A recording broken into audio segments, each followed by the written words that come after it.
my half day in Sangamitra Annual Foundation Shelter.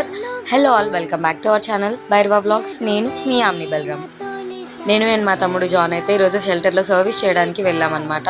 మధ్యాహ్నం నాకు office అయిపోయిన తర్వాత నన్ను తమ్ముడు పిక్ చేసుకుంటే ఇద్దరం కలిసి అక్కడికి వెళ్ళాము. అండ్ ఇట్లా మీకు కేజెస్లో కనిపించే డాగ్స్ ఏవైతే ఉన్నాయో సర్జరీస్ అయిపోయినవి, పోస్ట్ ఆపరేటివ్ కేర్ కోసం లోపల ఉంచారు. బయట ఉండే డాగ్స్ కొన్ని మాకు ఫర్ ఎవర్ డాగ్స్ అంటే ఉండిపోయేవి, ఇంకొన్ని సర్జరీస్ అయిపోయిన తర్వాత బయట రిలీజ్ చేయాల్సిన డాగ్స్ అనమాట. వీటిలో చాలా వరకు బ్లైండ్ డాగ్స్, నడుము పడిపోయినవి, అలాంటివి మాత్రం ఫర్ ఎవర్ ఉంటాయి. అండ్ మీరు ఇక్కడ చూస్తున్నట్లయితే ఈ డాగ్కి వజినల్ ప్రోలాప్స్ అనమాట. ఆల్రెడీ సర్జరీ అయింది, బట్ మళ్ళీ అలాగే అయిపోయింది. అండ్ ఇప్పుడు మీరు చూస్తున్న డాగ్ అయితే డాబర్మ్యాన్ బ్రీడ్ డాగ్ అండి, అబాండన్ డాగ్. అది నేను దగ్గర నుండి చూసినప్పుడు నాకు అర్థమైంది ఏంటంటే, మా అన్న చూపించారు, హార్ట్కి డైరెక్ట్గా కనెక్టెడ్ నర్వ్ అయితే ఉంటుందో అది టక్ టక్ అని కొట్టుకుంటుంది. అసలు పెంచుకోలేని వాళ్ళు ఎందుకు ఇలా చేస్తారో నాకైతే అర్థం కాదండి.